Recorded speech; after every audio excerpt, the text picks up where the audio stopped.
नमस्कार। जनधारणा खबरको युट्युब च्यानलमा यहाँहरूलाई स्वागत छ। आज 2078 साल चैत 22 गते स्थानीय निकायको निर्वाचन नजिक आइरहेको छ। यो निर्वाचनलाई सम्पन्न गराउनको निम्ति निर्वाचन आयोगले हरेक किसिमका प्रयासहरू गरिरहेको छ। निर्वाचन आयोगले आज चैत 22 गते मङ्गलबारको दिन निर्वाचन आयोग सभाकक्षमा 79वटा दलहरूलाई पत्राचार गरेर दलहरूको बैठक बसाल्यो। त्यो बैठकको एउटा मात्र उद्देश्य निर्वाचन आयोगको थियो कि आचार संहिता कार्यान्वयन प्रतिबद्धता पत्रमा दस्तखत गराउने। यति प्रयोजनको निम्ति दलका नेताहरूलाई निर्वाचन आयोगले बोलाएको थियो। तर दलका नेताहरू कोही शीर्ष नेताहरू पुगे भने कोही तल्लो तहका नेताहरू पुगे। तर त्यहाँ पुगेका दलका नेताहरूले ठुला दलहरूको निर्देशन बमोजिम निर्वाचन आयोग चलिरहेको छ, यो निर्वाचन आयोग साना दलहरूलाई निषेध गर्न खोजिरहेको छ भन्दै नाराबाजी गरेका छन्। यो नाराबाजीले स्पष्ट गर्दछ कि निर्वाचन आयोग स्थानीय निकायको निर्वाचन सम्पन्न गराउन निकै पापड बेल्नुपर्ने अवस्थामा छ अथवा ठुलो सङ्कटका बीच निर्वाचन आयोग गइरहेको छ। संसदीय पद्धति अन्तर्गतको निर्वाचनले परिणाम दिने भनेको कुनै दल विशेषलाई स्थानीय सत्ता सञ्चालन गर्ने अधिकार दिने हो। जनताले मतदान गर्न पुग्छन्, जनताले योग्य उम्मेदवार छान्न पाउने भनिए पनि त्यहाँ उपस्थित भएका उम्मेदवारहरूमध्येमा कसको अनुहार जनताले देख्न पुगेका छन् उसैको अनुहारलाई सम्झेर मतदान गर्ने हुन्। योग्य र अयोग्यको छानबिन त्यहाँ हुनेवाला छैन जनताको हातबाट। तर जनताले निर्वाचन मत दिइसकेपछि निर्वाचित भएर स्थानीय निकायको सत्तामा पुगेर उनीहरूले जनताको निम्ति के गर्छन्, के गरे हिजो, अब के गर्लान् भन्ने कुरा सबैभन्दा महत्त्वपूर्ण कुरा हो। संसदीय व्यवस्था असफल भइसकेको छ। यो व्यवस्थाले जनताको हितमा काम गर्न सक्दैन भन्ने कुरा बाहिर केही राजनीतिक दलका नेताहरूले बोलिरहेको अवस्था छ। त्यसैलाई पुष्टि गर्ने गरिकन स्थानीय निकायमा निर्वाचित पदाधिकारीहरूले गरेका गतिविधिहरू जनपक्षीय छैनन्, भ्रष्टाचार उन्मुख छन्, उनीहरूले निजी स्वार्थमा मात्र काम गरिरहेका छन् भन्ने आरोप पनि लाग्दै आएको छ। यसै आरोप अन्तर्गत स्थानीय निकायमा निर्वाचित भइसकेका पदाधिकारीहरूले भ्रष्टाचार जन्य कामहरू गरेको भन्दै उनीहरूलाई कालो मोसो दल्ने, जुत्ताको माला लगाउने लगायतका गतिविधिहरू पनि हुँदै आएका छन्। स्थानीय निकायको निर्वाचन वैशाख 30 गते हुन गइरहेको छ। यो वैशाख 30 गते हुन गइरहेको निर्वाचनका दौरानमा केही दलहरू बहिष्कारको तयारीमा पनि छन्। ती बहिष्कारको तयारीमा रहेका राजनीतिक दलका नेताहरूले सक्रिय बहिष्कारको नारा पनि दिइरहेका छन् र केही राजनीतिक दलका नेताहरूले अमेरिकासँग भर्खरै संसदमा पास गरिएको एमसीसी सम्झौतालाई मुद्दा बनाएर एमसीसी सम्झौतामा मतदान गर्ने राजनीतिक दलका नेताहरूलाई मत नदिनुहोला भन्ने नारा लिएर जनताका बीचमा जाने तयारी गरिरहेका छन्।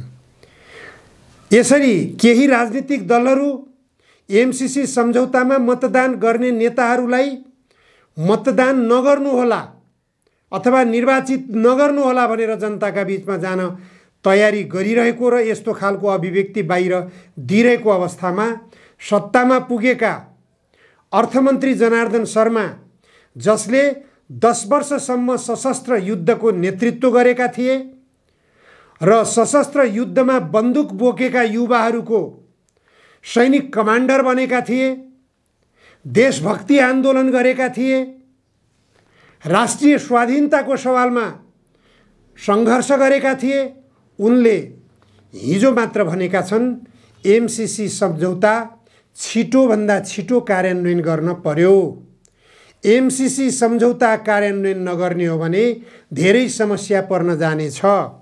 अर्थमन्त्री जनार्दन शर्माले मिलेनियम च्यालेन्ज कर्पोरेसन एमसीसी परियोजनाको कार्यान्वयन प्रक्रिया छिटो अगाडि बढाउनु पर्ने जनाउनु भएको छ भनेर आजको गोर्खापत्रमा समाचार छापिएको छ। अर्थमन्त्री शर्माको नेतृत्वमा सोमबार एमसीसीका डेपुटी भाइस प्रेसिडेन्ट जोनाथन ए ब्रुक्स एमसीसी को नेपाल स्थित राष्ट्रिय निर्देशक निमित्त सञ्जय पौडेल, नेपाल स्थित अमेरिकी दूतावासको राजनीतिक विशेषज्ञ रोजी कट्टेल र अर्थ मन्त्रालयका प्रतिनिधिबीच भर्चुअल बैठकमा उहाँले सो कुरा भन्नुभएको हो।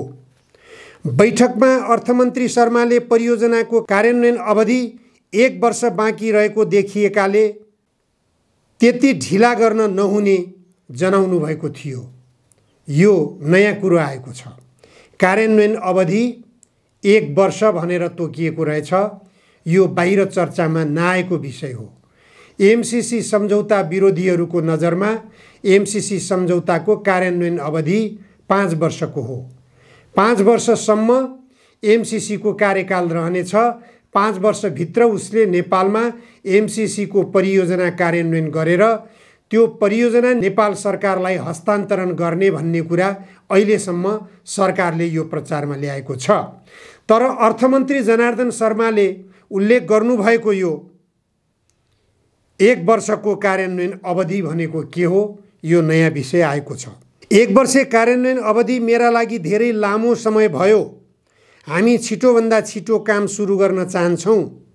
त्यसका लागि एमसीसीले पनि आवश्यक तयारी गरोस् भन्न चाहन्छु। जनार्दन शर्माको भनाइ भन्दै गोरखापत्रले यो इन्भर्टेड कोडमा लेखेको छ। जनार्दन शर्माले यसरी छिटोभन्दा छिटो एमसीसी कार्यान्वयन गर्न सुरु गर्नु पर्यो भनिरहेको अवस्थामा एमसीसी विरोधीहरू, खास गरेर 10 वर्षे जनयुद्धका अर्थमन्त्री जनार्दन शर्माका सहयात्री समेत रहेका नेकपाका महासचिव नेत्रविक्रम चन्द विप्लवले पटक पटक उद्घोष गरिरहनु भएको छ।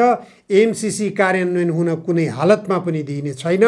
एमसीसी कार्यान्वयन हुन नदिनको निम्ति गाउँ गाउँमा जनतालाई जागरुक गराउन पुगिनेछ, जनतालाई जागरुक गराइनेछ भनेर उहाँले चेतावनीयुक्त शैलीमा बोलिराख्नु भएको छ। संसदबाट अनुमोदन भएपछि एमसीसी र अर्थमन्त्री शर्मा बीच यो पहिलो पटक बैठक भएको हो। त्यसक्रममा उहाँले एमसीसी अनुमोदन प्रक्रियामा केही समस्या देखिए पनि कार्यान्वयन चरणमा गएपछि कुनै समस्या आउन नदिने प्रतिबद्धता जनाउनु भएको छ। यसले मुठभेडको सङ्केत गरेको छ। अर्थमन्त्रीले कुनै पनि हालतमा एमसीसी कार्यान्वयनमा लैजाने प्रतिबद्धता जनाउनु भयो। तर नेकपाका महासचिव विप्लवले कुनै पनि हालतमा एमसीसी कार्यान्वयन हुन नदिने भनेर प्रतिबद्धता व्यक्त गर्नुभएको छ। विप्लवले मात्र होइन, नेकपा क्रान्तिकारी माओवादीका महामन्त्री मोहन वैद्य किरणले पनि यही कुरा दोहोऱ्याउँदै आउनुभएको छ। उहाँको पार्टीले स्थानीय निर्वाचन बहिष्कारको नारा तय गरिसकेको छ।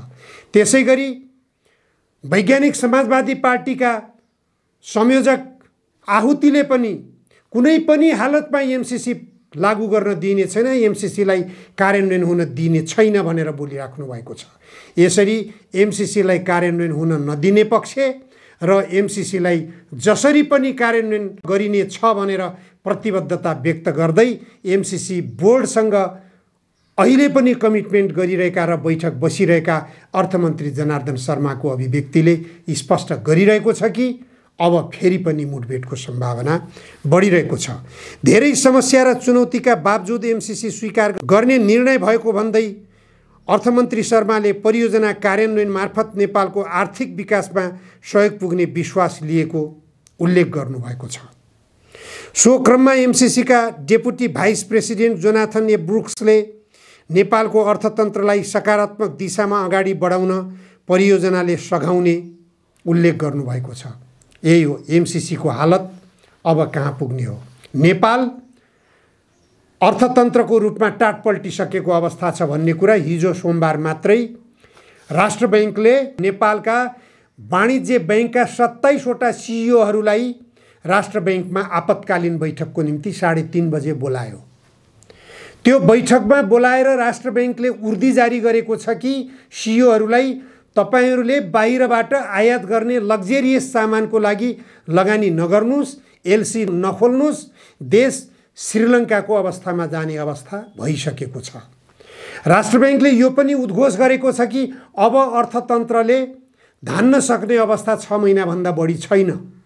त्यसकारण बैंकहरूले लगानी गर्दा विचार पुर्याउनु पर्यो। केही दिन अगाडिसम्म बैंकहरू सङ्कटबाट गुज्रिरहेका थिए, बैंकहरूमा निक्षेप कम भइरहेको थियो। त्यो अवस्थामा अर्थमन्त्री जनार्दन शर्माले उद्घोष गर्नुभएको थियो अब 500 र 1000 का नोटहरूमा बन्देज लगाइनेछ। ती नोटबन्दीको रूपमा 500 र 1000 का नोटहरूलाई प्रतिबन्ध लगाइनेछ, ती नोटहरू निषेध गरिनेछन् भनेर घोषणा गर्नुभएको थियो। अर्थमन्त्रीको त्यो घोषणापछि बैंकहरूमा निक्षेप ओहिरो लाग्यो। कारण के भनेपछि धनाढ्यहरूले नोट घरमा सङ्कलन गरिरहेका रहेछन् भन्ने कुरा त्यसबाट पनि पुष्टि हुन्छ। केही व्यक्तिहरूको हातमा धन थुपारिएको छ। 64 अर्ब रुपैयाँ त नेपाली सेनासँग छ भनेर नेपाली सेनाका प्रधान सेनापति प्रभुराम शर्माले हिजो मात्र उद्घोष गरिसक्नु भएको छ। उहाँले अहिले पनि भनिराख्नु भएको छ विभिन्न कार्यक्रमहरू लागू गरिनेछ। उहाँले भन्नुभएको छ सेनाका कर्मचारीहरूलाई सस्तो ब्याजमा उपलब्ध गराइएको छ भनेर भनिरहनु भएको छ। तर जानकारीमा आए अनुसार त्यहाँ 25 लाखभन्दा धेरै, त्यो पनि घर निर्माण गर्नको लागि मात्र, घर निर्माण गर्नको लागि नेपाली सेनाका पदाधिकारीहरूले 25 लाखसम्म थोरै कर्जामा अथवा 5% कर्जामा ब्याज दरमा कर्जा प्राप्त गर्ने गरेका छन् सैनिक कल्याणकारी कोषबाट।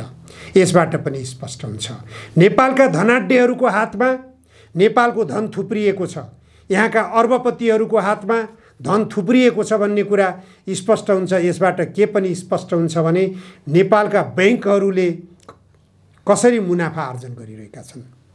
मुनाफा आर्जन मात्र होइन, बैंकहरूले एउटा धन कमाइरहेको बैंकले अर्को बैंकलाई मर्जरमा कसरी तानिरहेको छ, अर्को बैंकको अस्तित्वलाई कसरी समाप्त गरिरहेको छ। केही बैंकहरू अस्तित्व रक्षाको सङ्कटका बीच गुज्रिरहेका छन् भने केही बैंकहरू मालामाल अर्बपति खर्बपति भइरहेका छन्। यो कसरी भइरहेको छ? प्रधानमन्त्री शेरबहादुर देउवाले अर्थविदहरूसँग विज्ञहरूसँग यो अर्थतन्त्रमा देखा परिरहेको सङ्कट बारेमा छलफल गर्छु भनेर प्रतिबद्धता व्यक्त गर्नुभएको छ। प्रतिबद्धता भन्दा मुख्य कुरा के हो भने देशलाई लुट्नेहरूले कसरी लुट्न छुट पाइरहेका छन्। आज स्कुलहरू कलेजहरू हेर्नुहोस्, विद्यार्थीहरूलाई लुटिएका छन्। विद्यार्थीहरूलाई कसरी लुट्ने छुट पाएका छन् स्कुल कलेजहरूले। अस्पतालहरू हेर्नुहोस्, जनता लुटिएका छन् स्वास्थ्य उपचारको नाममा। अस्पतालहरूले कसरी लुट मचाइरहेका छन्। स्कुल र कलेजहरूमा आफू खुसी शिक्षण शुल्क तोकिएको छ, अस्पतालहरूमा आफू खुसी उपचार शुल्क तोकिएको छ। यो छुट कसले दिइरहेको छ? यो नियन्त्रण गर्नु पर्यो। पहिले जनतालाई राहत उपलब्ध गराउनु पर्यो। समान दरमा समान शुल्क स्कुल र कलेजहरूमा किन निर्धारण नगर्ने, समान शुल्क अस्पतालहरूमा किन निर्धारण नगर्ने, समान ब्याज दर सस्तो ब्याज दरमा जनतालाई कर्जा उपलब्ध किन नगराउने। बैंकहरूले यसतर्फ ध्यान दिन जरुरी छ। जनताका हातमा जबसम्म पैसो पुग्दैन, केही सीमित व्यक्तिहरूको कब्जामा जबसम्म उनीहरूको मुठ्ठीमा देशको सम्पत्ति कब्जा हुन्छ तबसम्म देशमा यो आर्थिक सङ्कट भइरहन्छ। यो सङ्कटबाट मुक्ति पाउनको निम्ति एक मात्र वैकल्पिक बाटो हो देशमा गन्तव्य समाजवाद। यदि संविधानको प्रस्तावनामा समाजवाद गन्तव्य भनेर लेख्दा बेइमानीपूर्ण नियत राजनीतिक दलका नेताहरूको छैन भने गन्तव्य समाजवादको बाटो खोजौँ। अर्थमन्त्री जनार्दन शर्माले भने जस्तै अमेरिकी साम्राज्यवादको उपनिवेश यो देशलाई बनाउने गरिकन एमसीसी कार्यान्वयन गराएर देशलाई समाजवादको बाटोमा लान सकिँदैन। त्यस्ता एमसीसी जस्ता साम्राज्यवादी योजनामा आउन खोजेका, युद्ध उन्मादी नीति बोकेका देशका योजनामा आउन खोजेका एमसीसी परियोजनाहरूले यो नेपाल जस्ता देशलाई उपनिवेश बनाउने र यो देशलाई थप आर्थिक सङ्कटमा डुबाउनेछन् र यो देशलाई युद्धको भुमरीमा झकाउनेछन्। समयमै सचेत बन्न जरुरी छ।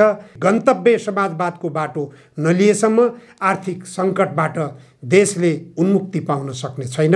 हस्, आजलाई यति मात्र। धन्यवाद।